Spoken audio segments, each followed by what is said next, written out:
Welcome to the class of Network Security and Cryptography Fundamentals.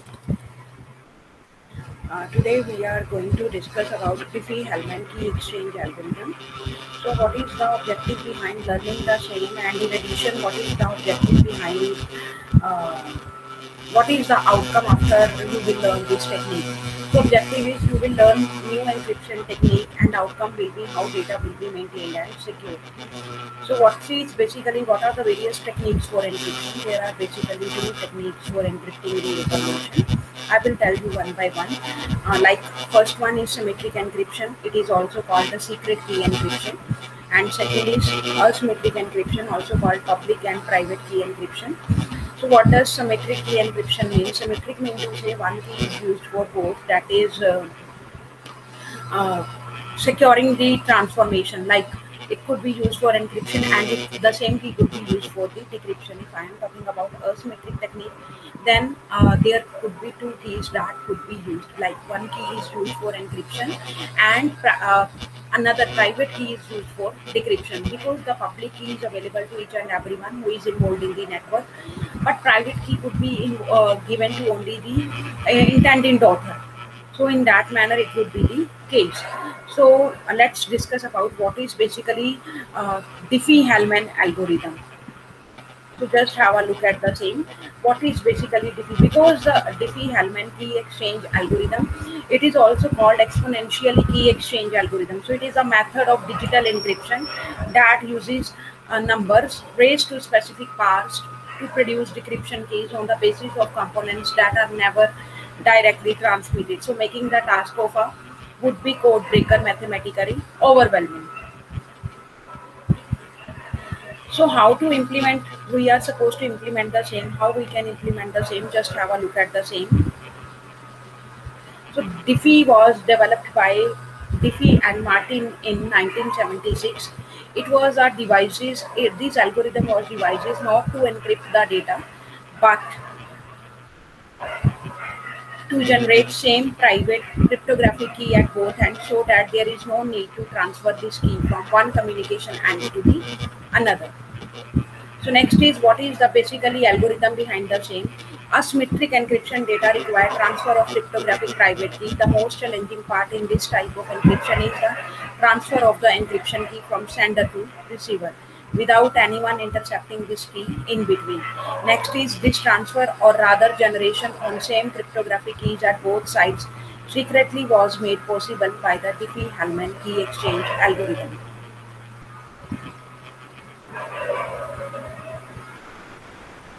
So what is basically the operation behind Diffie-Hellman key exchange algorithm? It is called exponential key exchange algorithm. It is the method of digital encryption that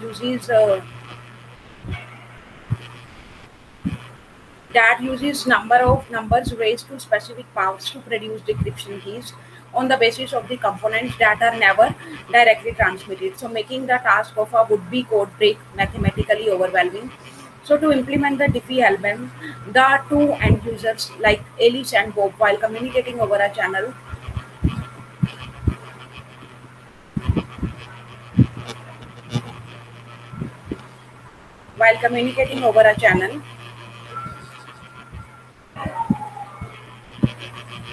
they know to be private, mutually agree on positive whole numbers P and Q, such that P is a prime number and Q is the generator of the P. The generator Q is the number that, when raised to positive whole number powers less than P, never produces the same result for any two such whole number. So the value of P may be large, but the value of Q is equally small. So how does this will be used? I am showing you in the pictorial representation that is in the upcoming slide.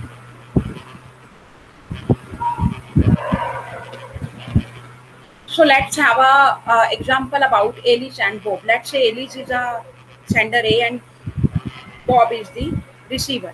So once Alice and Bob have agreed on P and Q in private, they choose positive whole numbers, personal keys A and B, both less than the prime number modulus P.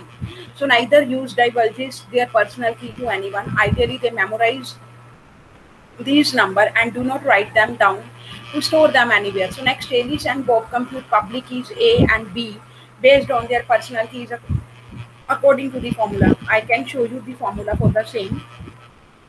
Just wait.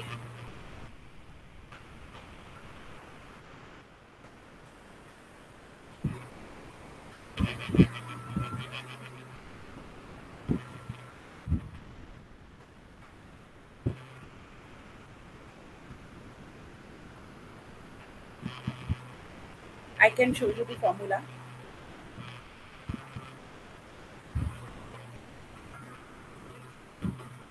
This could be the formula for the same.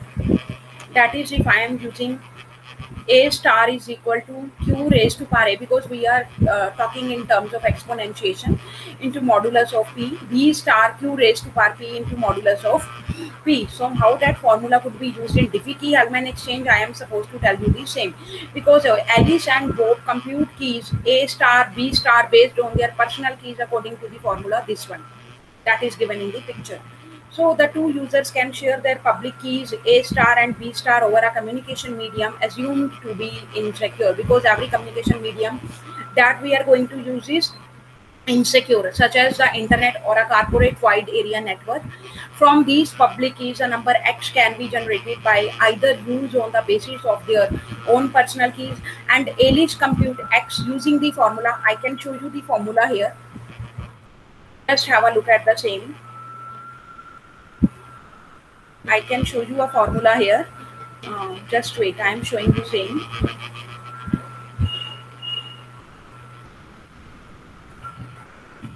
This is the formula that is to be used basically.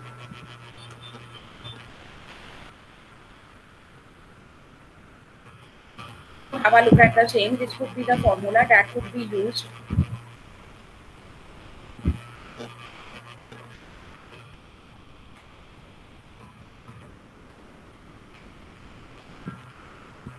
So what is the formula? That is, the two users can share their public keys A star and B star for a communication medium assumed to be insecure, such as the internet or corporate wide area network. So from these public keys, a number X can be generated by either user on the basis of their own personal keys and Alice compute X using the formula that is given below. That is, X is equal to B star raised to power A into modulus of P. Bob computes X using the formula. X is equal to A star raised to power B into modulus of P. So in this manner, we are supposed to conclude the formula. So the value of X that turns out to be the same according to either of the above two formulas. However, the personal keys of A and B, which are critical in the calculation of X, they have not been transmitted over a public medium. Because if it is a large and apparently random number, then a potential hacker has almost no chance of correctly guessing S, even with the help of a powerful computer to conduct millions of trials. So the two users can therefore in theory communicate privately over a public medium with an encryption method of their choice using the decryption key X. So what is the basic thing behind the same? Like, the most serious limitation of Diffie-Hellman in its basic or bare form is lack of authentication, because there is no authentication method that is being provided, because in general all the encryption techniques we have used authentication header so that we can authenticate the originator, authenticate the receiver. How we can authenticate the receiver and the originator? This could be done with the help of the authentication scheme. So communication using Diffie-Hellman all by itself are vulnerable to man-in-the-middle attack. We have discussed a lot about man-in-the-middle attack. I will again discuss today. And what is authentication? Again, I am going to discuss about the same technique today. So what is, so it is itself vulnerable to man-in-the-middle attack. So ideally, Diffie-Hellman should be used in conjunction with a recognized authentication method. It could be a digital signature. It could be a digital signature to verify the identities of the user over the public communication medium. And Diffie-Hellman is well suited for use in data communication, but is less often used for data stored or archived over long periods of time. So what is basically authentication? That term I have used, that is the process of determining whether someone or something is in fact who or what it declares. Okay, so to know about it comes in all sizes and flavors, and security pros need to know as much about multi-factor authentication as possible. So next is what is man in the middle attack, the term that I have used. It is the one in which the attacker secretly intercepts and relays messages between. And what is digital signature? It is a mathematical technique that is used to validate the authenticity and integrity of the message. So in this manner, we are supposed to deal with these three terms that comes in our way when we are studying about the Diffie-Hellman key exchange algorithm. So if you are having any query till now, you can ask me any question.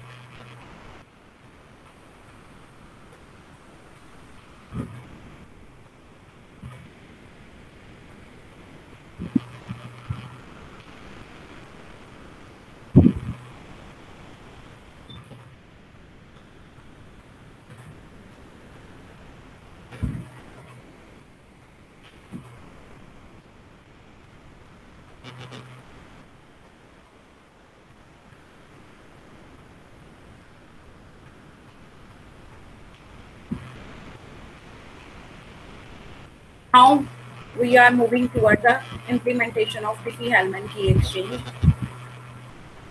Now this could be the definition that could be used. Algorithm, it could be an algorithm that allows two parties to get the shared secret key using the communication channel, which is not protected from the interception, but it is protected from the modification. So that is why we are going to use the Diffie-Hellman key exchange algorithm. Now how this procedure works, this could be various steps that could be used. It could be Alice, it could be Bob, and there could be a Eve in between. So the first step in public key cryptographic, Alice and Bob want to exchange an encryption key over an insecure communication channel link where even is listening in. And to do this, they need to use a prime number. Now we are supposed to deal with the prime number here. Diffie-Hellman algorithm uses a simple concept in mathematics where a prime number can be used to generate a list of numbers in seemingly random sequence. So this seemingly random sequence is what makes the algorithm secure. It could be a step 1 that is associated with the step number 1. That is, Alice and Bob agree on prime number P that is equal to 5. So it could be the case that Alice and Bob agree on the number that is equal to 5.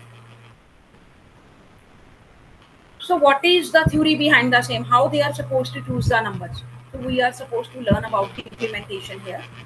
So what is the implementation of the Hellman algorithm? So there could be a background that could be associated with the same. So elliptic curve cryptography, you might have heard the term elliptic curve cryptography. It is an approach to public key cryptography that is based on the algebraic structure of the elliptic curves over finite field. So elliptic curve cryptography requires a smaller key as compared to a known ECC cryptography to provide equivalent security. That is a 256-bit ECC security has equivalent security that could be attained by 3072-bit RSA cryptography. So for a better understanding of elliptic curve cryptography, it is very important to understand the basics of elliptic curve. That is, an elliptic curve is a planar algebraic curve defined by an equation of the form. I can show you the equation as well. Just wait, have a look at the same.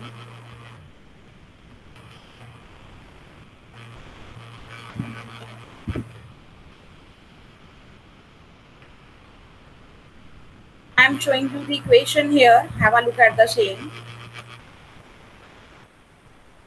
So this could be my equation that I could be using in order to deal with the same.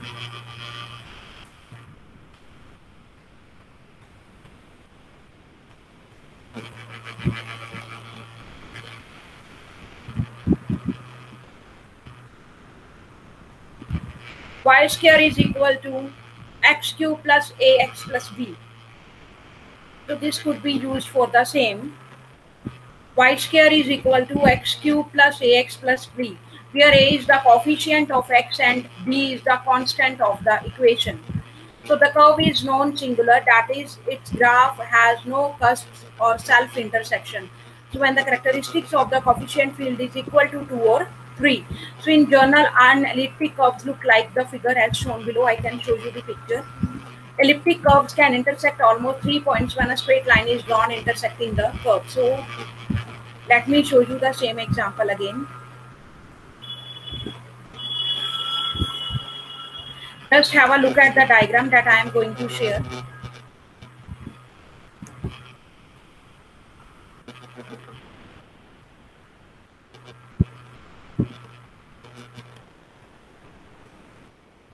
So this could be the case in terms of curve that could be there.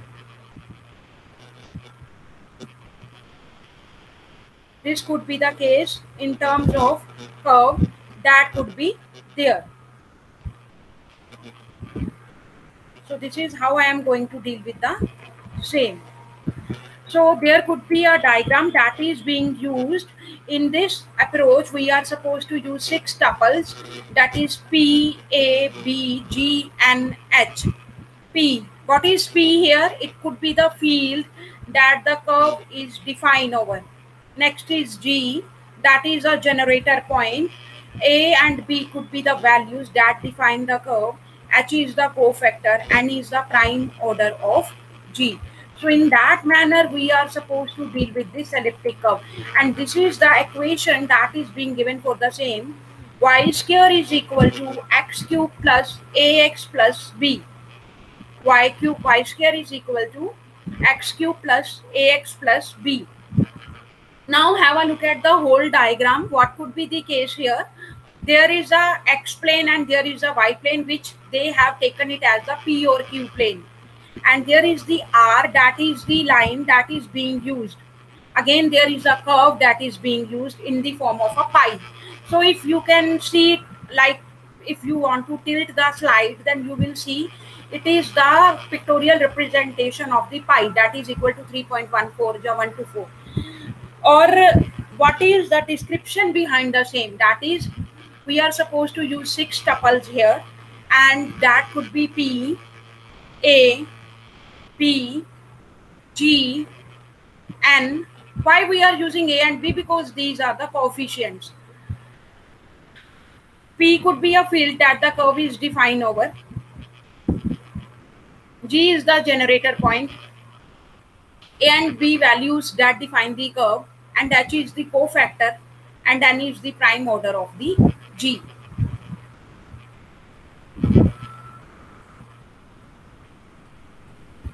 So what is basically, it looks like as shown below. So it can intersect at most or almost 3 points when a straight line is drawn intersecting the curve. So as we can see that the elliptic curve is symmetric about the x-axis.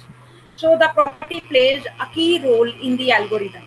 So this property plays key role in the algorithm. What could be the algorithm for the same? So the algorithm is used to establish a shared secret that can be used for secret communication while exchanging data over a public network using the elliptic curve to generate points and get the secret key using the parameters. Next is for the sake of simplicity. That is, for the sake of simplicity and practical implementation of the algorithm, we will consider only 4 variables, 1 prime P and G, that is a primitive root of P, and 2 private values of A and B.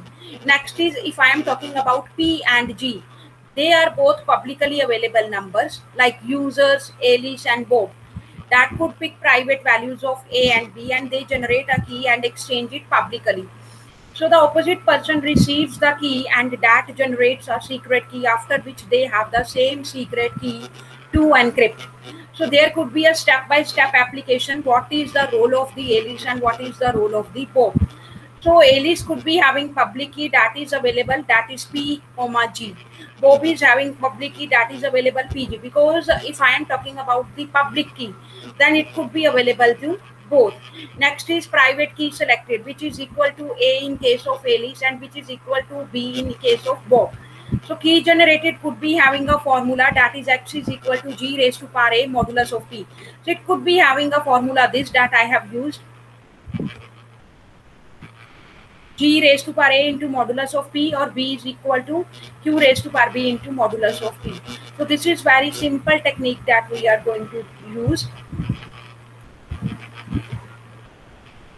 Next is how key exchange take place. Let me show you the diagram again. Just wait, I am sharing the diagram.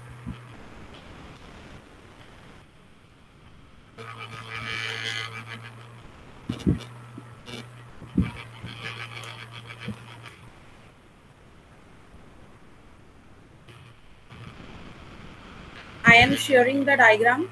Just wait.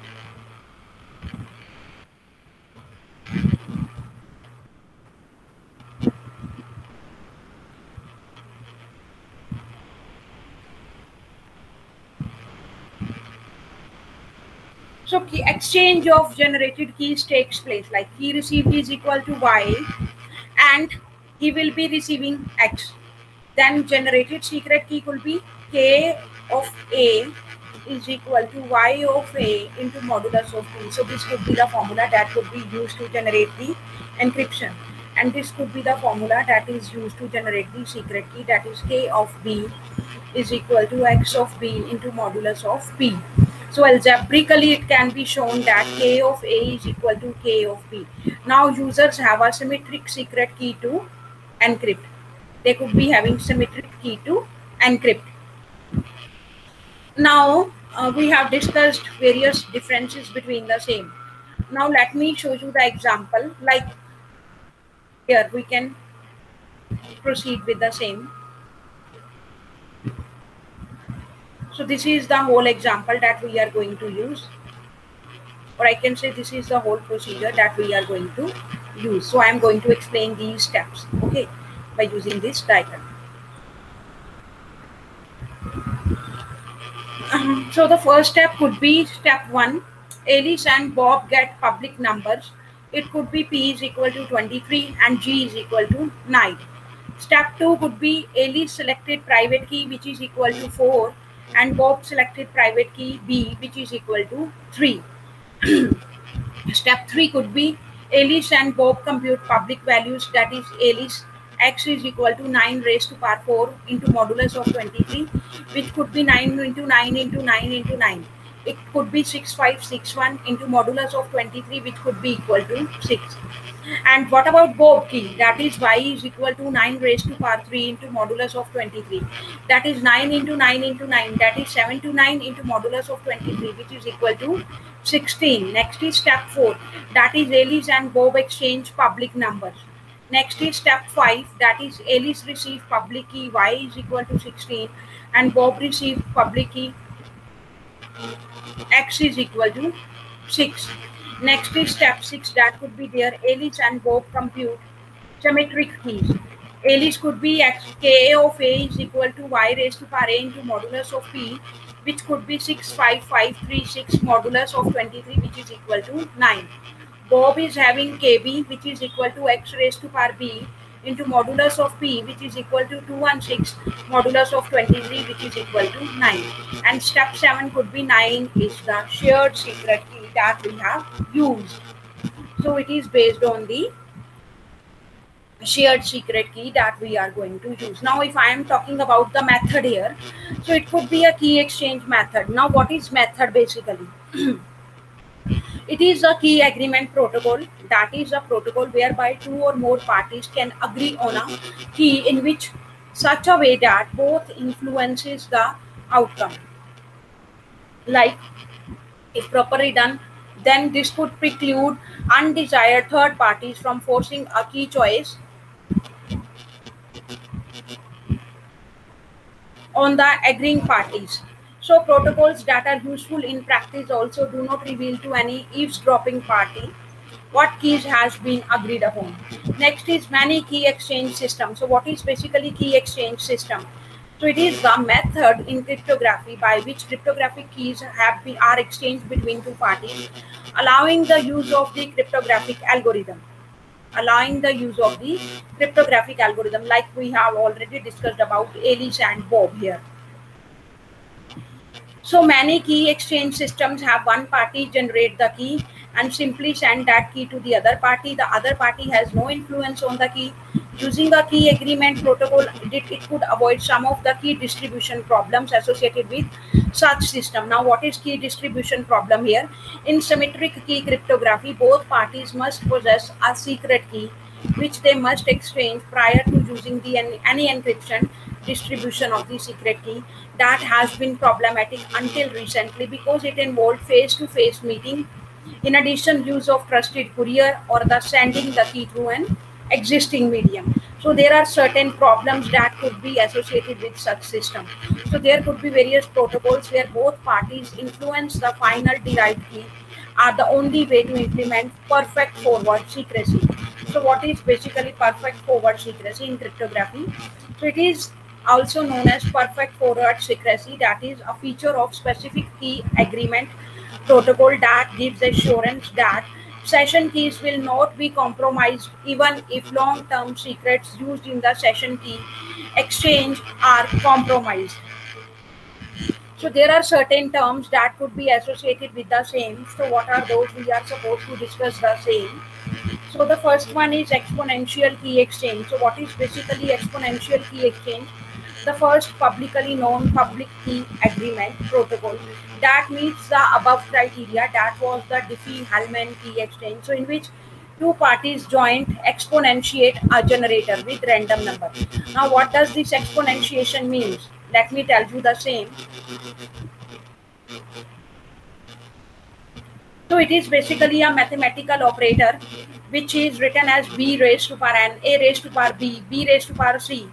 So it could involve two numbers in which base is b and the exponent or power n, and produced as or pronounced as n raised to power b or b raised to power n.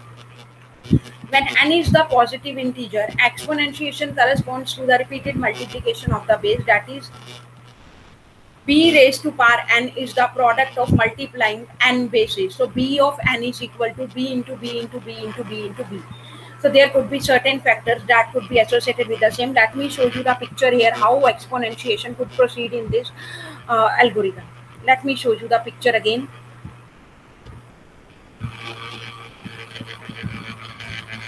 So just wait and have a look at the same.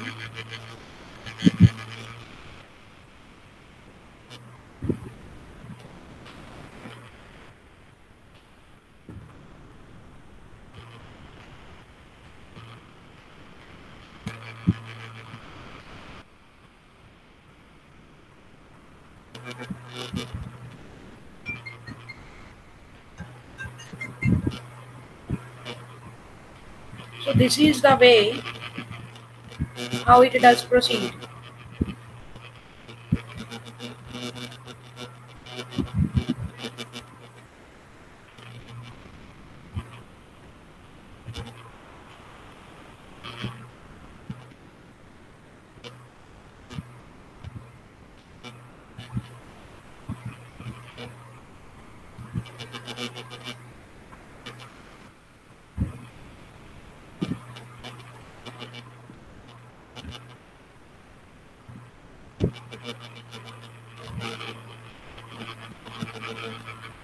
Now have a look at the picture here.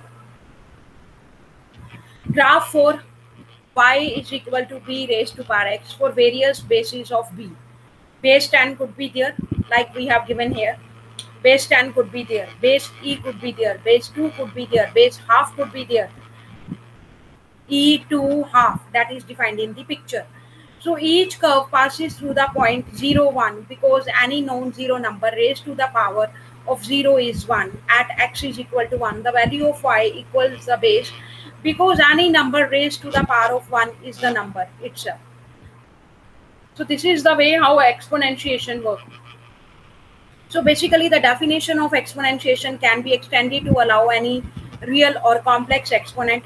Exponentiation by integer exponents can also be defined for a wide variety of algebraic structures including matrices. So exponentiation is used extensively in many fields including economics, biology, chemistry, physics, and computer science. So with the applications such as compound interest, population growth, chemical reactions, kinetics, wave behaviors, and public key cryptography. So we are supposed to deal with that.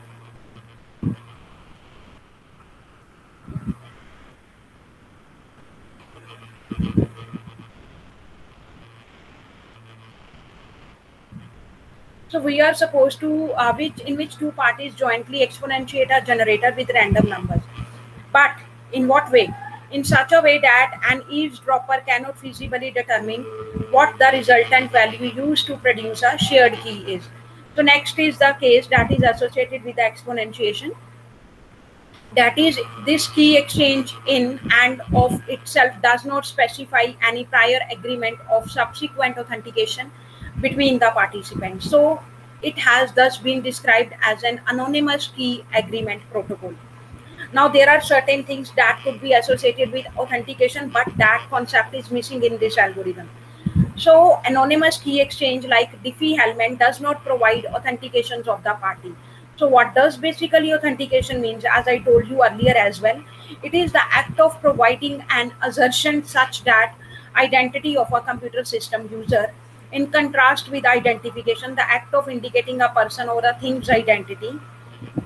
Authentication is the process of verifying that identity. It might involve validating personal identity documents, verifying the authentication of the person or the parties, and is thus vulnerable to man-in-the-middle attack. Now, what is basically man-in-the-middle attack? Because these two terms go hand in hand. So if we go on missing one, then we would not be able to interpret the second that is associated with the same. So what is basically that attack that we are going to discuss? So in cryptography or computer security, so it is the monster in middle, machine in middle, monkey in middle, or person in the middle. So it is a cyber attack where the attacker secretly relays and possibly alters the communications between two parties who believe that they are directly communicating with each other. So one example of MITM attack is the active eavesdropping. So what is basically eavesdropping? I am using this term from for long, that is from back few days. Like, what is basically eavesdropping?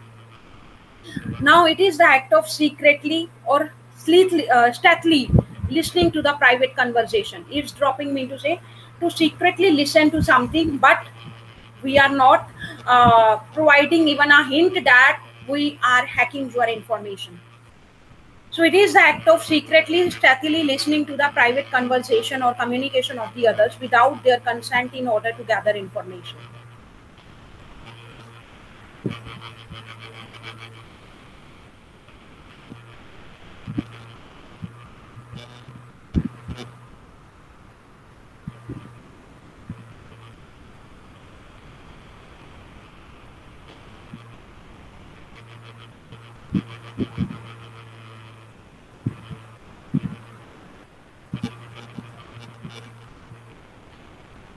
So it could be in the attacker makes independent connections with the victims and relays messages between them to make them believe they are talking directly to each other over a private connection, when in fact the entire conversation is controlled by the attacker.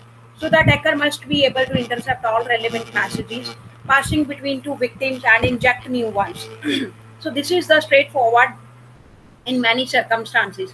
For example, an attacker within the reception range of the unencrypted Wi-Fi access point could insert themselves as a man-in-the-middle attack. So as it aims to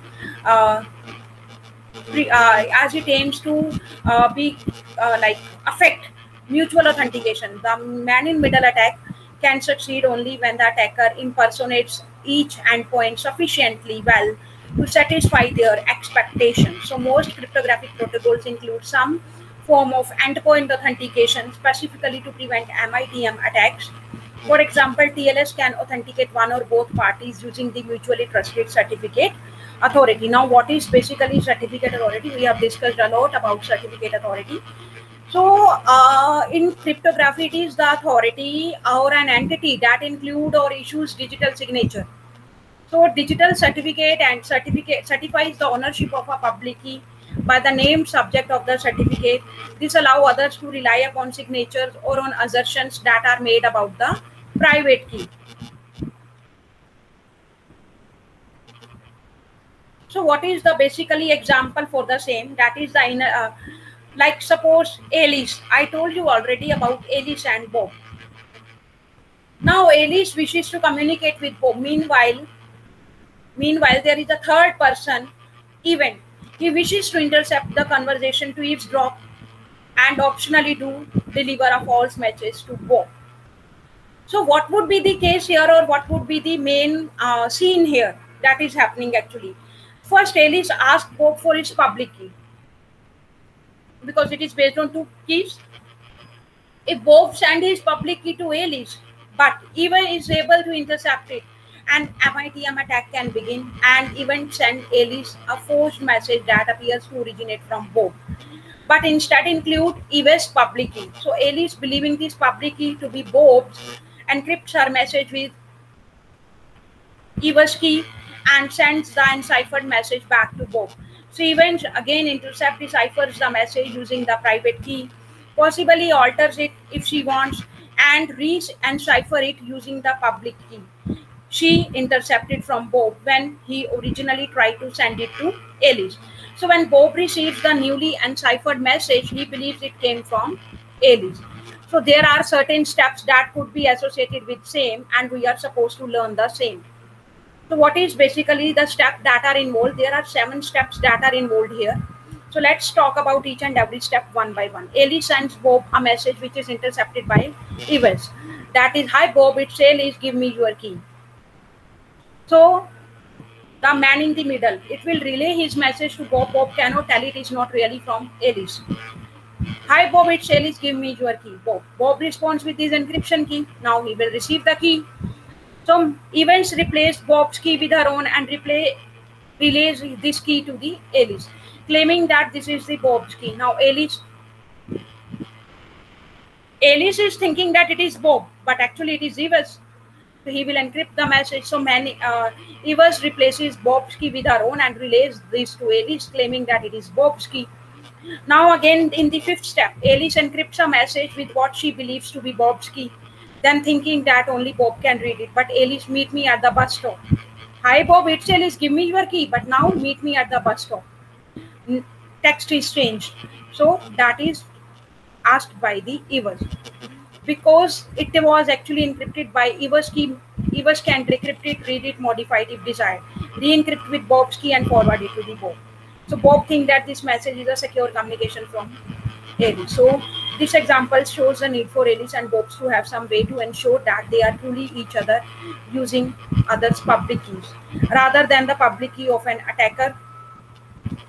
Otherwise, such attacks are generally possible in principle against any message sent using public key technology, and a variety of techniques can help defend against MITM attacks.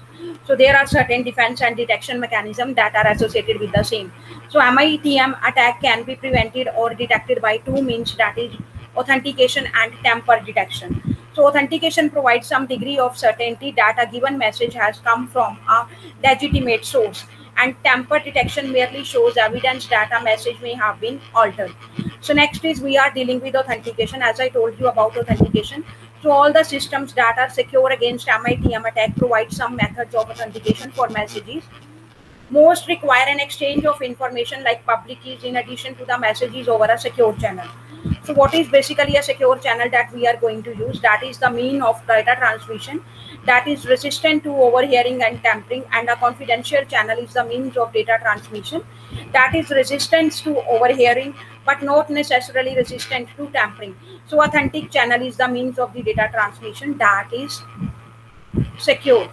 So such protocol, often using key agreement protocols, have been developed with different security requirements for the secure channel, though some have attempted to remove the requirement for any secure channel at all. So a public key infrastructure could be used, for example, TLS.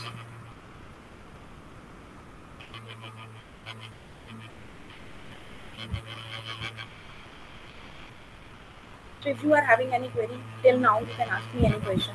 So this is the step here in public key cryptography. First step in public key cryptography is that Alice and Bob want exchange an encryption key over an insecure communication link where Eve is listening in. To do this, they need to use a prime number. So the Diffie-Hellman algorithm uses a simple concept in mathematics where a prime number can be used to generate a list of numbers in the seemingly random sequence. So this seemingly random sequence is what makes the algorithm secure. Step 1 is Alice and Bob both agree on a prime number p which is equal to 5. So step 2, Alice and Bob agree on a primitive root of their prime number. Let's test if the number 3 is a primitive root of 5. So g raised to power positive whole number less than our p. So 3 raised to power 1, 3 raised to power 2, 9, 3 raised to power 3, 27, 3 raised to power 4, 81. So then we set our upper limit of our output to the value of our prime by getting the remainder after division. So 3 modulus of 5 is equal to 3, 9 modulus of 5 is equal to 4, 27, 5, 2,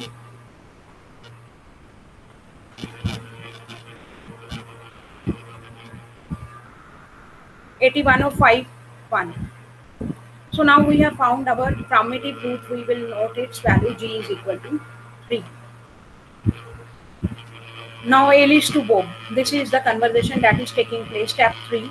Alice chooses a positive whole number as her secret key. A is equal to 6.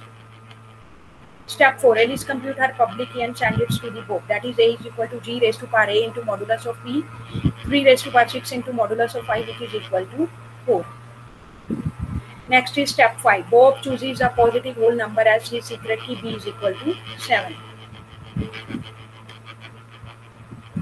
Step 6. Bob compute his public key and send it to Alice. That is B is equal to g raised to power b into modulus of p. So 3 raised to power 7 into modulus of 5, which is b is equal to 2. So Alice and Bob now compute a shared secret key, which is equal to 4. Shared is other person's public key into their own secret key into modulus of p. So Bob is equal to s, which is equal to 4 raised to power 7 into modulus of 5. Alice s is equal to 2 raised to power 6 into modulus of 5. So s is equal to basically 4. So this is the whole step that is being used for the both parties. So there could be a agree upon two numbers, prime p, which is equal to 13. G is the generator of the p6. So private key 5 is used, either private key 4 is used. Now there are certain interpretations that we are going to use, and we are supposed to exchange both, and in the end we are supposed to find that whether the shared secret key is same or not. So this is the process that is being given here. Have a look at the same. This is the whole process that we have discussed till date, until our lecture for the whole due duration of 45 minutes. So this is the basically conclusion of my whole lecture. Private key 5, private key 4. Agree upon two numbers, prime number 13, generator of P6, randomly generate a private key. Then there are certain formulas that could be used. 6 raised to power 5 into modulus of 13. That is 776 into modulus of 13, which is equal to 2. Calculate the public key. 6 raised to power private into modulus of P. That is G raised to power private key. 6 raised to power 4 into modulus of 13, which is equal to 1296 modulus of 13, that is public key is equal to 9. Now 9 could be exchanged with Alice and this could be exchanged with Bob. So 9 raised to power 5 modulus of 13, 590, 49 modulus of 13, that is the shared secret key is 3. Calculate the shared secret key, that is here is the procedure that is given. Here are the calculations that are getting performed. So 2 raised to power 4 into modulus of 13, which is equal to 16 into modulus of 13. So shared secret key is 3. In both the parties, we have deduced that the shared secret key is 3. So in that manner, our cryptographic algorithm Diffie key element exchange works. So this is the whole procedure behind the same. If you are having any question regarding the same, you can ask me any question. Now this is more simple concept that is explained in the figure here. Alice, Bob, common paint, yes. Secret colors, it is using orange color, it is using green color or sea green color. Next, after conversion, this could be created to the like skin color, and this is created to the blue color. Now blue could be exchanged over that side, and skin color could be exchanged over that side. After adding the secret key of both, they could be exchanging the common secret. So in this manner, we are supposed to deal with this algorithm. So this is the practical aspects of the algorithm that are defined in a very simple manner if you don't understand the mathematical concept. So this is basically the main figure behind the same. So have a look at the same. It is very clear to you and how you could proceed with the same. So this is the basic example. Next is what could be the advantages and disadvantages. The sender and receiver have no prior knowledge of each other. Communication can take place through insecure channels. Sharing of secret keys safe. Disadvantages could be a problem with asymmetric encryption. However, that is slower than asymmetric encryption. It requires more processing power to both encrypt and decrypt the content of the messages. So next, this was all about my today's lecture. If you are having any query, you can ask me any question. Reference book is given. That is a book by William Stolling. This is available in our college library. Get it issued from the college library and have a look at the same. Next, there are 10 questions that are given as a MCQ. You are supposed to submit me the answers. Each question is having 4 choices. At the end of the lecture, you are supposed to submit me the answers. One question could be there that is holding true for each conversation or each question. So this is all about my today's lecture. If you are having any query regarding same, you can ask me any question.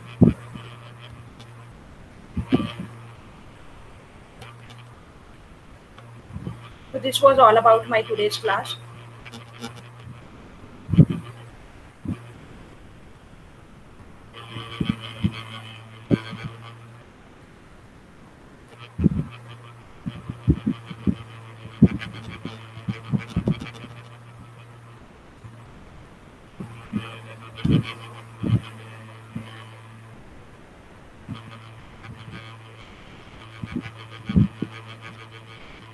Thank you. Have a nice day.